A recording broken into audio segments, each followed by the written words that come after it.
বসে ইনশাআল্লাহ কিছুটা বলে ইনশাআল্লাহ শেষ দোয়া বাড়ি যাবেন ইনশাআল্লাহ। তো ভাই আমি বলছিলাম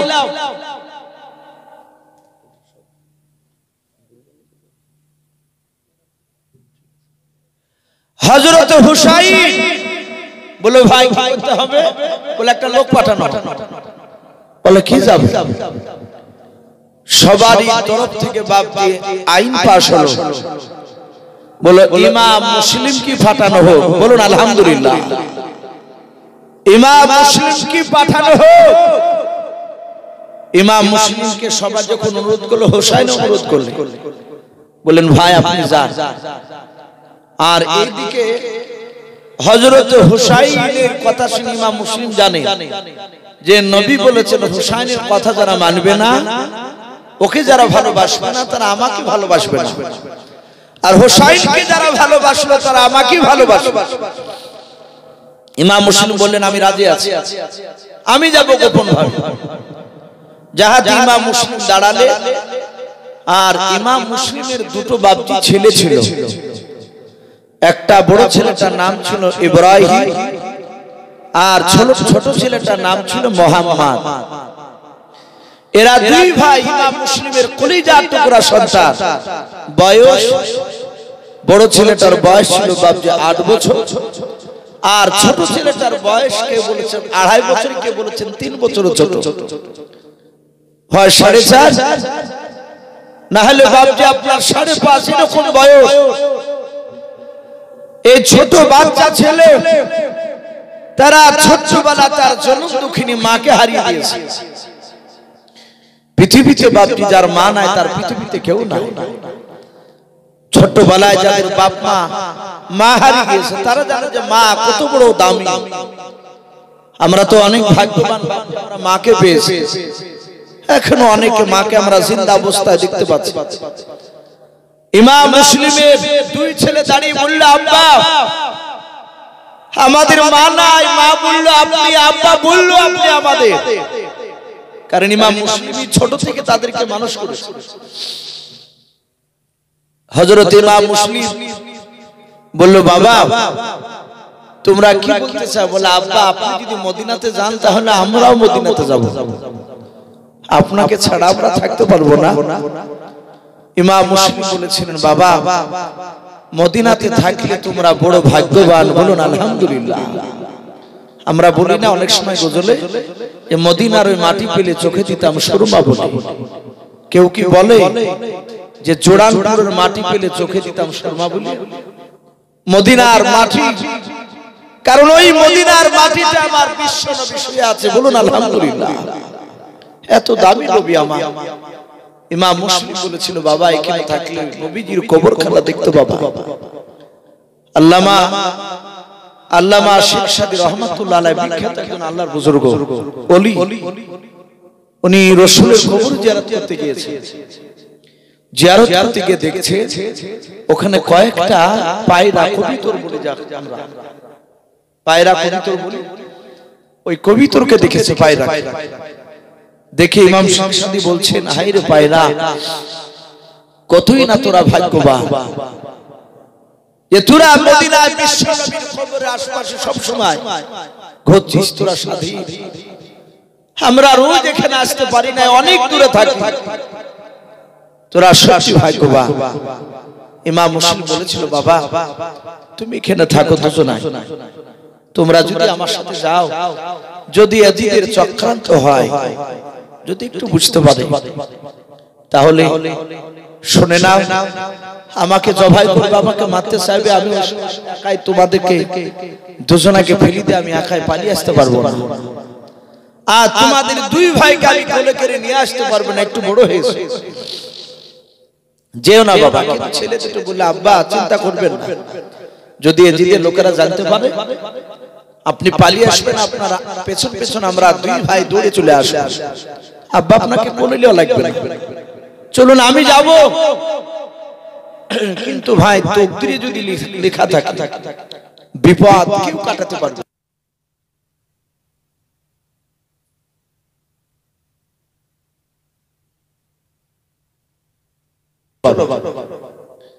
কিন্তু আমার মনে হয় তোমরা গেলে আমার বিপদ হতে পারে, আর যদি তোমরা না যাও বিপদ হলে হয়তো আমি পালিয়ে আসতে পারবো একা, আর দুই ছেলেকে রেখে আসতে পারবো না।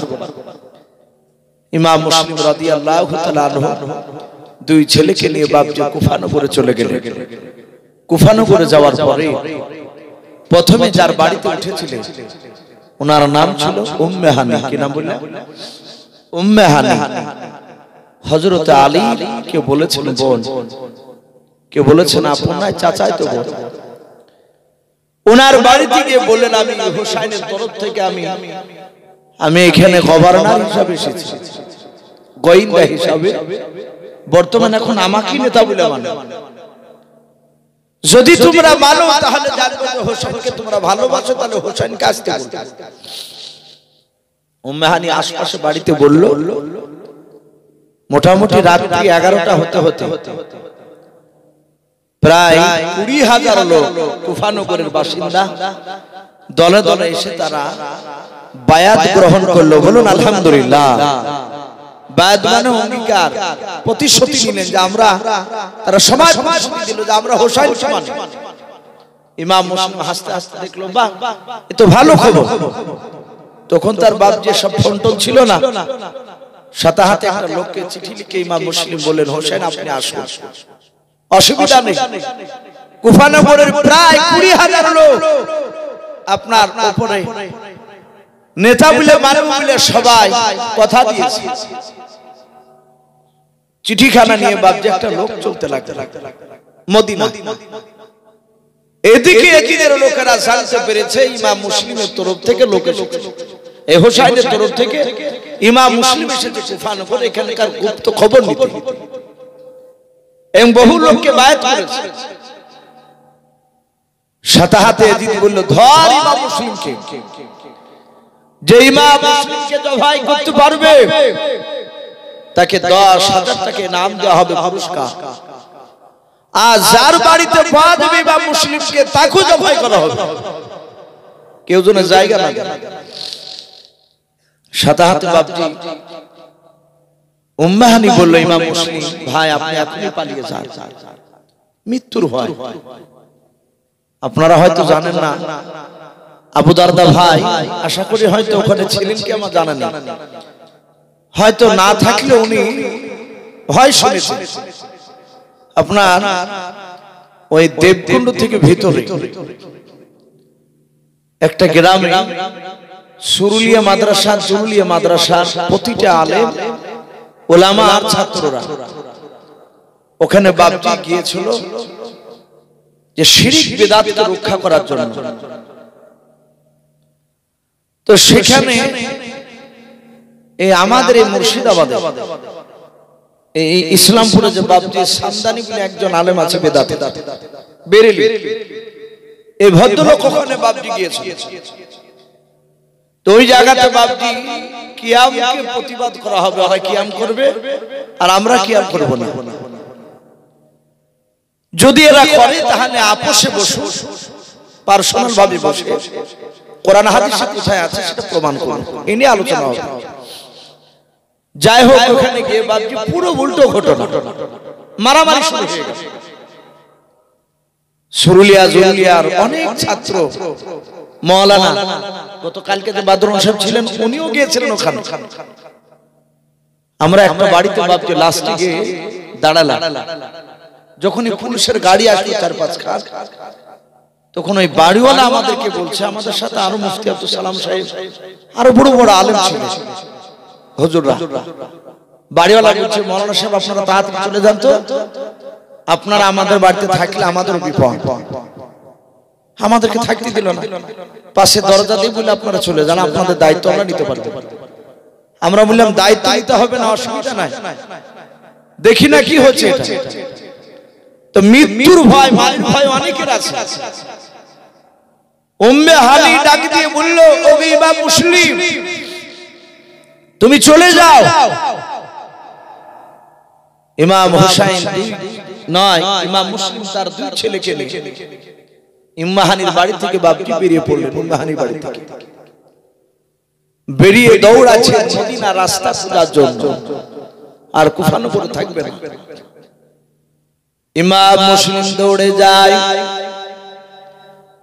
হযরতে ইমাম মুসলিমের দিন যিনি ইব্রাহিম আর মুহাম্মদ কিছুটা রাস্তা দূরে যাওয়ার পর বলেছিল আব্বা আর দৌড়াতে পারি নাই, ওগো আব্বা পায়ের চামড়াগুলো লাল হয়ে গেছে, ফোঁসা উঠে যাচ্ছে। আব্বা কোলে না। ইমাম মুসলিম কাদার বলেছিলেন ওগো বাবা আমি প্রথমে বলেছিলাম তোমরা কুফা নগরে আমার সাথে যেও না, বলো বাবা এখন তোমরা দৌড়াতে না বলে তোমাদেরকে কোলে করে নিয়ে আমি পালাতে পারবো না,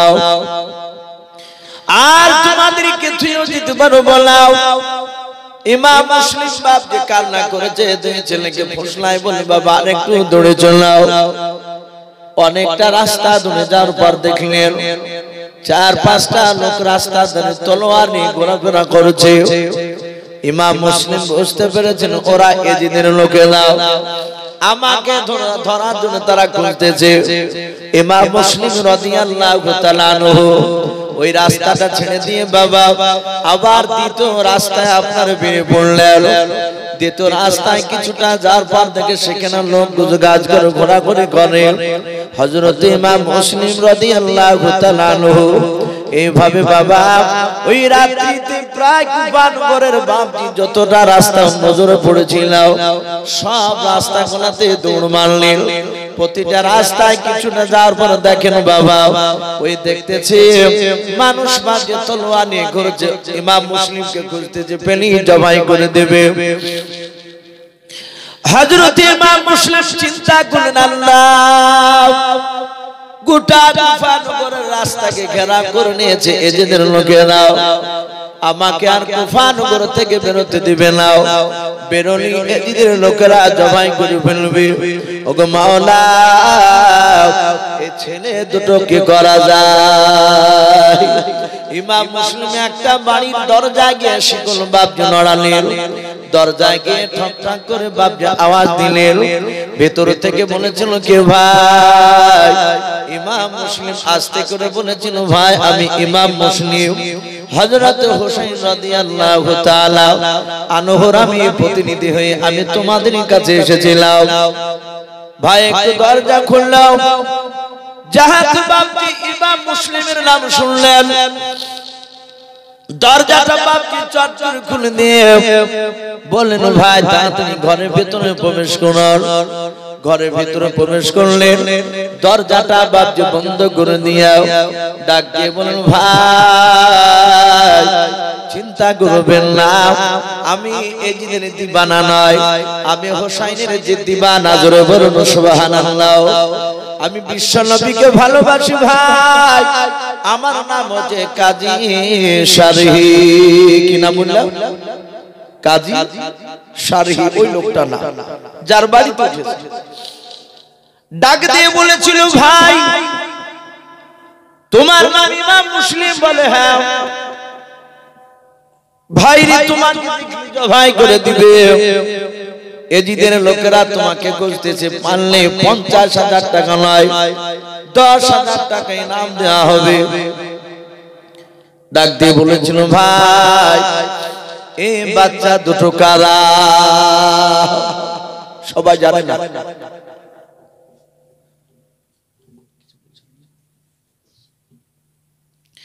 ডাক দিয়ে বলেছিল ভাই বাচ্চা দুটো কারা?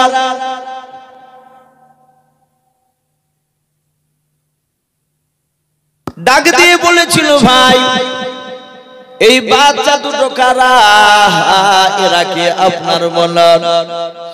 ইমাম মুসলিম দুই ছেলের হাত ওখানা ধরে কাদার বলেন ওগো ভাই এরা বিশ্ব নবীর নাওসায়ে রাসূল। বলুন সুবহানাল্লাহ। নবীর বংশের লোক।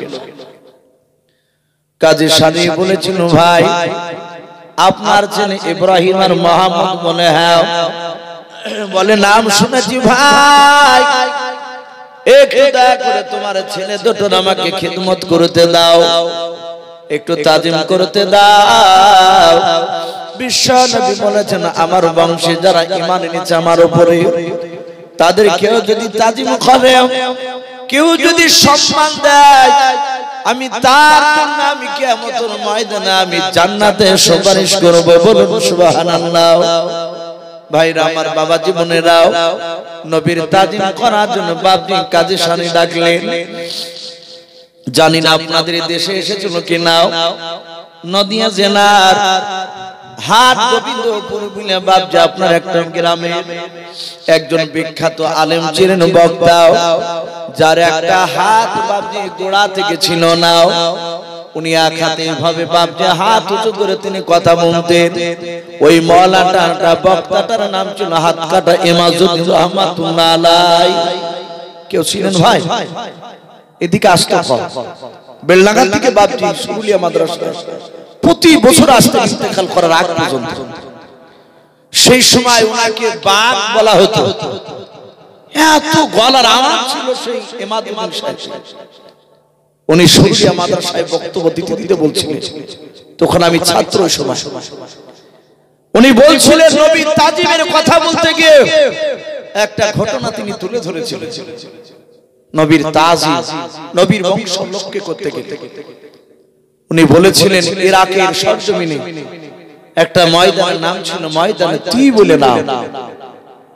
ওই ময়দানে বাপজি হাজার হাজার মানুষ রয়েছে চারিদিকে, তার মাঝখানে বাপজি কুস্তাকুস্তি হবে, যেটাকে মালাম করা বলা হয়। আজ থেকে বাপজি 200-300 বছর আগে, 100 বছর আগে বাপজি মানুষের কুস্তাকুস্তি করত, যাকে পাড়াপাড়ি বলা হয়। এখন সব খেলা নাই, এখন ফুটবল, ক্রিকেট, যেমন খুশি তেমনি সাজ, বিভিন্ন রকমের বাপজি প্রতিযোগিতা হচ্ছে। তো সেখানে মানুষ পালোয়ানের কুস্তাকুস্তি হবে। এক মাস ধরে বাপজি অ্যাডভার্টাইজ করা হয়েছে, হাজার হাজার লোক বাপজি সেখানে জমায়েত হয়েছে। ময়দানে বাপজি এক নয়, দুই নয়, 50টা নয়, 40টা পালোয়ান হয়েছে, 40টা দেশ থেকে। সবাই মিলে বাপজি গিয়ে জায়গা জায়গা বসে আছে। আর সবচেয়ে যে পালোয়ান, তার নাম নজরুল ইসলাম, কিন্তু প্রায় ছেড়েছে 1 কেজি সোনার গোটা। এখন তো অনেক জায়গাতে টাকার খেলা হচ্ছে। তো নজরুল 1 কেজি সোনার গোটা হাতে করে নিয়ে আপনার গুচ্চার ফুটবলের মতো বাপজি পাক দিচ্ছে। ডাক দিয়ে বলছে কেউ আছো? এই নজরুলের হাত থেকে 1 কেজি সোনার গোটাকে ছিনিয়ে নেবা, কেউ আছো কি বললো? আর 39টা যে পালোয়ান গিয়েছে তারা কেউ যাচ্ছে না। এত বড় পালোয়ান দেখে সামনে কেউ নামছে। আচ্ছা বলে যদি কেউ না নামে তাহলে 1 কেজি সোনার গোটা কে পাবে ভাই? ওই নজরুল আইনে তো ওকে তো দেওয়া লাগে, যেহেতু উনি তো ঘুরছেন মালাম করার জন্য, কিন্তু কেউ আসছে না। যিনি খেলাচ্ছেন রেফারি সাহেব, উনি বলেন 1, 2, 3, 4 একের 10 পর্যন্ত গণব। যদি কেউ না নামতে পারে মোকাবিলা করার জন্য, তাহলে তাকে এই ব্যক্তিকে দিয়ে দেওয়া হবে নজরুলকে। হাজার হাজার লোক বাপজি দাঁড়িয়ে দাঁড়িয়ে দেখছে। রেফারি সাহেব 1, 2, 3, 4 করে গনতে গনতে যাহাতে 10 পর্যন্ত যাবে। আর সময় হাজার হাজার শ্রোতার মধ্যে থেকে মা বাবা একটা পাতলা দুবলা মানুষ ঝাঁপ দিয়ে বলেছেন ভাই নজরুলের সাথে মোকাবেলা আমি করব, বলুন আলহামদুলিল্লাহ। হাজার হাজার লোকেরা বাপজি অবাক হয়ে গিয়েছে। এই ছেলেটা জীবনে কোনোদিন কুস্তাকুস্তি করে না, মালাম করে না। যদি আপনাদের বাগডাঙ্গায় বাপজি কোনো যদি ফিল্ড থাকে বড়, আর ওখানে যদি ফুটবলের প্রতিযোগিতা হয়, আফ্রিকা থেকে বাপজি যদি আপনার 4-5টা প্লেয়ার যদি খেলতে নামে, আর আপনাদের এই জোড়ারপুর গ্রামের বাপজি যে জীবনে ফুটবলে বাপজি পা দেয়নি, সেজন্য নামে বলে আমি এদের মোকাবেলা করবো, এদের সাথে খেলা করবো। লোকেরা বলবে মনে হয় মাথা খারাপ হয়ে গেছে, পাগল হয়ে গিয়েছে। নজরুল ডাক দিয়ে বলে ভাই তুই আমার সাথে মালাম করবি? বলে হ্যাঁ। বলে ভাই তোর কি চোখের সমস্যা আছে? বলে নাও। বলে কাছে আয়। পাতলা দুবলা মানুষটা নজরুলের বাপজির কাছে গেল। নজরুল চোখের সামনে হাত গুলো বাপজি ভাবে 5টা আঙুলকে নিয়ে গিয়ে বলল ভাই কটা আঙুল আমার আছে? বলে 5টা। বলে তাহলে তো চোখের সমস্যা নাই। বলে নাও। বলে ভাই রে তুই কি কানে কম শুনতে পাস? বলে না। বলে আমার দেহখানা কি তুই দেখতে পাস না? এই পাতলা দুবলা তোরা আমি হাত খানা ধরে একটু যদি টান দি 100 হাত দূরে গিয়ে পড়বি, তো জান বেড়ে যাবে। যা ছেলে যদি থাকে বিয়ে হয়েছে বলা হয়েছে, ছেলে মেয়ে থাকলে বাচ্চাগুলোকে এতিম বানাইস না, চলে যাও। ওই দেখ পালোয়ান এসেছে 39টা আমার সাথে মোকাবেলা করার জন্য, কিন্তু ভয় আসছে না। দুর্বল মানুষটা বাপজি সিংহের মতো গর্জন দিয়ে ডাক দিয়ে বলছে নজরুল তুমি আমার পাতলা বডি দেখলে, ভিতরটা শক্তিমান দেখো না। এই নজরুল ওরা না পারলে আমি তোমাকে চিৎকারে পাড়িয়ে মাটিতে শুয়ে দিয়ে তোমার বুকের উপর দাঁড়িয়ে বসে আমি হাত তালি মেরে তোমার হাত থেকে 1 কেজি সোনার গোটা ছিনিয়ে নিয়ে চলে যাব। এত ভোল্টেজ কথা দিয়েছে। নজরুল আরো রেগে গেছে। বলে তোর আব্বা আছে এখানে? বলে আছে। বলে এই লোকটার আব্বা মাকে আপনার আসর। নজরুল ডাকছে বাপ মা গেলে। বলে আপনার ছেলে ট্রেনে গন্ডগোল? বলে না। বলে ট্রেনে নিয়ে যান। এই জীবনে মালাম করেন আমাকে পারবে না। আমি 49টা মালাম করেছি ময়দানে, একটা জায়গা থেকে আমাকে হারাতে পারে। এই ময়দানে 50টা হবে, এখানে আমি জিতব। আপনার ছেলেকে নিয়ে যান। ওরা যারা পালোয়ান ওরাই তো ভয় আসছে। তার বাপ মা বুঝালো বলে আব্বা চলে যাও, চিন্তা করো না, তোমরা নিশ্চিন্তিত হয়ে থাকো। আমি এদেরকে একে নজরুলকে আমি তলে ফেলে দিয়ে 1 কেজি সোনার গোটা নিয়ে চলে যাব। আব্বা মা তোমরা চিন্তিত করবা না, চিন্তা আমার জন্য করবা না, যাও। সাথে হাতে বাপজি তারা চলে গেল। নজরুল বলল ভাই বংশই করে দে, তুই মরে গেলে আমি তাই বংশই করে দে। হাজার হাজার লোক বলল ভাই চলে আয়, ওকে পারবি না, চলে আয়। সবাইকে বলল আমি যাব না, আমি একে ফেলে দিয়ে সোনার গোটা নিয়ে যাব। রেফারি সাহেব বলে ঠিক আছে, খেলা শুরু হয়ে যাবে। পাতলা দুবলা মানুষটা দাগের ওই পাশে আছে, আর নজরুল দাগের এই পাশে আছে। বাবা প্রথমে মুসাফা করে টানাটানি শুরু করে দেবে। ঘষাঘষি নাই, শুধু বাপকে পানাপানি করা হবে। যে মাটিতে ফেলে দিবে, যার বুকের উপর বসবে, যেই লোকটা মাটির তলের নিচে থাকবে সে হেরে যাবে, উপরে থাকবে সে জিতে যাবে। নজরুল হাতখানা বাপজি বাড়ি দিয়েছেন। পাতলা দুবলা মানুষটা হাতটা বাপজি বাড়াতে গিয়ে এভাবে থরথর করে কাঁপতেছে, আর দুই চোখের কোনা দিয়ে পাতলা দুবলা মানুষটার ঝরঝর করে পানি ঝরছে। নজরুল তাকে দেখলো, আমার বিপক্ষে প্লেয়ার এইভাবে তো হাত নড়াই নাও, চোখ দিয়ে কেন পানি ঝরাচ্ছি? কারণ আমি তো তাকে মারবো না, শুধু কুস্তা কুস্তি করা হবে। আমার বিপক্ষে প্লেয়ার যত দেখেছে তারা এভাবে কান্না করে নাও। নজরুল হাতখানা বাপ নিয়ে হাতখানা বাড়িয়ে দিয়াও, যাহাতে হাতখানা ধরেছে।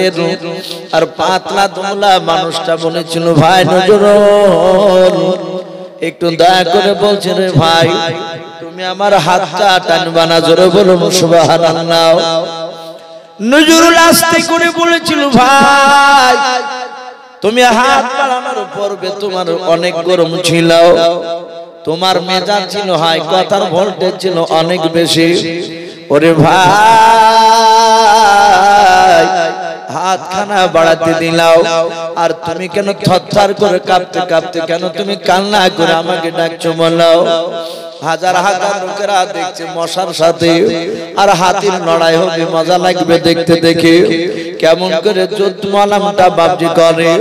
ওই পাতলা দুবলা মানুষটা বলেছিল নজরুল ভাই দয়া করে তোমার কানটা আমার মুখের গড়ে নিয়ে এসো, তারপরে মালামে টানাটানি হবে, কুস্তা কুস্তি হবে। নজরুল বাবজি কানটা নিয়ে গেল, ওই পাতলা দুবলা মানুষটা কাঁদা আর বলে নজরুল ভাই তুমি কি আমার নাম জানো? নজরুল বলো তোর নাম জেনে আমার কোনো লাভ নাই, বল আমি তোর নাম জানি না, কি নাম বল। সাদাত বাবজি ডাক দিয়ে বলল ভাই নজরুল আমার নাম হচ্ছে আব্দুর রহমান। বলুন সুবহানাল্লাহ। নজরুল বলো তোর নাম আব্দুর রহমান, তো আমি কি করব বল। ওই পাতলা তোলা মানুষটা কেঁদে কেঁদে বলেছিল ওরে নজরুল ভাই শুনে নাও আমি কোন বংশের সন্তান ওটাকে তুমি জানো? নজরুল বলো না জানি নাও। পাতলা দুবলা মানুষটা কেঁদে কেঁদে বলেছিল ভাই নজরুল আমি যে কোনো বংশের সন্তান নয়, আমি বিশ্ব নবীর বংশের সন্তান। জোরে বলুন সুবহানাল্লাহ। জাত বাবজি নবীজির বাবজি আপনার বংশে বলেছে, সৈয়দ বংশ যখন বাবজি বলেছে, নজরুলের প্রসঙ্গ বাবজি খাড়া হয়ে গেল। নজরুল ডাক দিয়ে বলেছিল ভাই তুই নবী বংশের তো কেন কান্না করেছিস বল। এই ভাই বলে তুই কোনদিন মালাম করিসনি, কেন এসেছিস বল। সঙ্গে সঙ্গে পাতলা দুবলা মানুষটা বলেছিল ভাই এক নাই দুই নাই, শুনে নাও 1 মাস থেকে এই মালামের প্রতিযোগিতা হচ্ছে, এই মালামের অ্যাডভার্টাইজ শুরু হয়েছে। ওরে নজরুল ভাই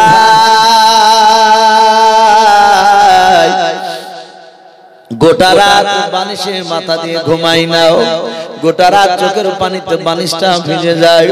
ওরে নজরুল ভাই আমাকে আল্লাহ এক এক করে 5টা বেটি দান করেছে, 3টা বেটির বিয়ের উপযুক্ত হয়ে গিয়েছে, আমি তাদেরকে মেয়ে দিতে পারি নাই অর্থের কারণে।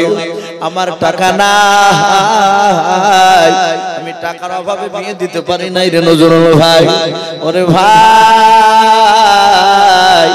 নবী বলেছেন যারা নবীর বংশধর হবে তাদের জন্য যাকাতের টাকা খাওয়া হারাম, যারা নবীদের বংশধর হবে তাদের জন্য বাবজি ফিতরার টাকা খাওয়া হারাম, যারা নবীদের বংশধর হবে তাদের জন্য ওসুরের টাকা খাওয়া হারাম, চামড়ার টাকা খাওয়া হারাম। ও ভাই নজরুল শরীরকে পরিশ্রম করে টাকা ইনকাম করা লাগবে। ওরে ভাই তুমি যদি আজকে হাজার হাজার মানুষের সামনে যদি তুমি একটু যদি নিচে পড়ে যাও, তুমি আমাকে যদি জিতে দাও 1 কেজি সোনার গোটা যদি আমাকে দিয়ে দাও ভাই, তাহলে শুনে নাও আমার 3টা কেন 5টা বেটির বিয়ে হয়ে যাবে। ওরে নজরুল ভাই কিয়ামতের ময়দানে তোমার জন্য বিশ্ব নবীকে গিয়ে বলবো যেন তোমার জন্য নবী আমার সুপারিশ করে। বলুন সুবহানাল্লাহ। আর ফেল করতে পারবে? হযরত নজরুল চোখ দিয়ে পানি গড়ি গেল, কাদার বলো ভাই আর কান্না করিস না আব্দুর রহমান ভাই, 1 কেজির সোনার গোটা স্বইচ্ছায় তোকে আমি দিয়ে দেব, কিন্তু সোনাটা তুমি নিয়ে নাও বলে লোকে তো মেনে নেবে না, একটু মালামের ভান করা লাগবে। ওরে নজরুল ভাই হাতখানা ধরে তুমি টান দিবা না, তোমার যা দেহ তুমি টান মারলে 100 হাত দূরে গিয়ে পড়বো, কিন্তু টান মারবা না, হাতটা যাহাতে আমি দিবার তুমি মাটিতে এসে পড়বাও। ওই নজরুল বাপ জাহাদিন বাবা আর সাদাত বাপ যে আপনার মাটিতে বাপ যে শুয়ে পড়ল। পাতলা দুমলা আব্দুর রহমান ওই নজরুলের বুকের উপর বাপ যে বসল। বসার পর ডাক দিয়ে বাপ যে আপনার হাততালি মারতে লাগল। লোকেরা বলল না হাতির সাথে মশার লড়াই, এই লড়াই মানবো না, আবার কোস্তা কোস্তি করা লাগবে। আবার দ্বিতীয়বার এপারে সাহেব বলেন ভাই আবার মালাম করাও। যাহাতে দ্বিতীয়বার বাপ যে হাত দিয়েছে আর পাতলা দুমলা মানুষটাও ডাক দিয়ে বলেছিল নজরুল ভাই লোকের যেন ধিক্কার করে যেন তুমি টান মেরো না। ভয় হচ্ছে যদি টান মেরো। নজরুল বলল ভাই চিন্তা করো, 100 বার যদি মালাম খরাই আমি 100 বারই তোমার তলে পড়ে যাব। বলুন আলহামদুলিল্লাহ। ভাই হযরতে নজরুল পড়ে গেল। সোনার মুরা আল্লাহ নবীর বংশধর দিয়ে চলে গেল। আব্দুর রহমান নজরুলকে সবাই থুতু দিয়ে জুতোর মালা ছিঁড়া গলায় পরে তাকে ধিক্কার দিয়ে বিদায় জানালো। তারপরে নজরুল বাড়ি থেকে বাপজি রাত্রিবেলা শুয়ে আছে, কপালে হাত যে আল্লাহ কোন ময়দানে হারে শুধু তোমার নবীর বংশধর বলেছে বলে আজকে হেরে গেছি। তোমার নবীর বংশের লোককে তাজিম করেছে। চোখ দুটো বন্ধ আছে। মদিনায় রওজাতুল মানোয়ারায় রাসূলুল্লাহ থাকতে পারেন নাই। বলুন আলহামদুলিল্লাহ। নবী সুজাও নজরুলের ঘরে কপালে হাত খোলাছেন, একবার বলুন আলহামদুলিল্লাহ। লোকটা হাত খুলে দেখছে নজরুল সুন্দর মানুষ। বলে কে গো ভাই এত রাত্রিতে আমার ঘরে? আপনার চেহারাটা ঘর আলোকিত হয়েছে আর আমার কপালে হাত খোলাছেন, মুচকে মুচকে হাসছেন, ব্যাপারটা কি? কে আপনি? রাসূল বলেন আমি বিশ্ব নবী জনাব মুহাম্মদ রাসূলুল্লাহ সাল্লাল্লাহু আলাইহি ওয়াসাল্লাম। আর ওকে শুয়ে থাকতে পারে? নজরুল উঠে বলছেন হুজুর এই গুনাহগার ব্যক্তি। বলে খুশি হয়েছে আল্লাহ, তাই তোমার কাছে আমাকে আল্লাহ পাঠিয়েছে। আর যারা নবীকে দেখবে তারা আল্লাহর ওলি না হয়ে থাকতে পারবে? ভাই মদখোর যদি নবীকে দেখে, স্বয়ং নবীকে সেই দেখলো, সেই লোকটার জীবনে মদ খেতে পারবে না। বলুন আলহামদুলিল্লাহ। তো ভাই যাই হোক, এই দেখেন রাত্রি 12টা পার হতে চললো। আপনারা সকলেই জানেন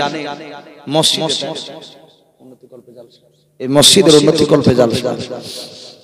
আলহামদুলিল্লাহ আমি ঘর থেকে শুনছিলাম যথেষ্ট দানের হাত আপনারা বাড়িয়েছেন। বক্তা মহসিন সাহেব বারবার করে উনি খুব প্রশংসা করছিলেন আপনাদের, খুশি হয়েছে। আবু দারদা ভাই বলেছেন ভাই শেষের বেলায় মানুষকে বলবে যদি কেউ আল্লাহর বান্দা কেউ থাকে। ভাই এখানে মা বোনেরা অনেকে আছে, বাপজি ভাইরা আছে। বাপজি ইমানদার হচ্ছে খাজুর গাছের মতো। খাজুর গাছ একবার বাপজি কামালে রস বেশি পড়ে, যতবার কামাবে ততবার দেখবেন রস দেখো বেশি পড়ে। এ হচ্ছে ইমানদার। যাক ভাই একবার দিলি যে বন্ধ হয়ে গেল তা না। যদি কেউ বাকি থাকেন ভাই 200 100 500 শেষের বেলায় 2-1 জন যদি দিতেন আলহামদুলিল্লাহ এখনই দেওয়া হবে। যদি থাকেন তাহলে একটু দানের হাতটা একটু বাড়াবেন। মাশাআল্লাহ শাহাবুল ভাই বাইরে কাজ করছে, উনি বাহির থেকে 3000 টাকার ওয়াদা করেছেন। বলেন নারে তাকবীর। শাহাবুল ভাইয়ের 3000 টাকার দানকে আল্লাহ কবুল করো, তার আত্মীয়-স্বজনের কবর আযাবকে maaf করো। আয় আল্লাহ তুমি তাকে যাবতীয় বিপদ থেকে তুমি হেফাজত করো। বলুন আল্লাহুম্মা মাশাআল্লাহ। বলেন নারে তাকবীর। শিবাজুর নামেতে দেখো বান্দা কোথায় যে ছিল, শেষের বেলা এসে দেখো 1000 টাকা দিল। 1000 টাকা বলে মালা করিও না হেলাও, নেকের খাতায় মালা লিখিও গো মেলাও। যার সাথে যে নিয়ত করিয়াছে দান, দানকে গোপন করো তুমি সুবহানাল্লাহ আমিন। মাশাআল্লাহ হাসিবুল ভাই 2 বস্তা সিমেন্টের উনি ওয়াদা করেছেন আল্লাহ তুমি তার 2 বস্তা সিমেন্টের দানকে কবুল করে নাও, তার আত্মীয়-স্বজনের কবর আযাবকে maaf করে দাও। বলুন আল্লাহুম্মা মাশাআল্লাহ সকিনা বিবি মামা এক বস্তা সিমেন্টের ওয়াদা করেছেন আল্লাহ তুমি সকিনা বিবি মায়ের এক বস্তা সিমেন্টের দানকে কবুল করে নাও তার আত্মীয়স্বজন কবর আযাবকে maaf করে দাও আয় আল্লাহ তুমি তার ইমানটা হযরত মা ফাতেমা জোহরা রাদিয়াল্লাহু তাআলা আনহার মতো বানিয়ে দাও বলুন আল্লাহুম্মা তো ভাই যাই আমি আপনাদের কাছে ভাই আর লম্বা চড়া করব না যেহেতু প্রচন্ড ঠান্ডা আপনারা হয়তো শেষে সকলে একটু মনে মনে ভাবছেন যে দোয়া হলে আলহামদুলিল্লাহ তো যাই হোক আপনারা সকলে একবার শেষের বেলায় দুরূদ ইব্রাহিম পড়ুন আল্লাহুম্মা সাল্লি আলা মুহাম্মাদি ওয়া আলা আলি মুহাম্মাদ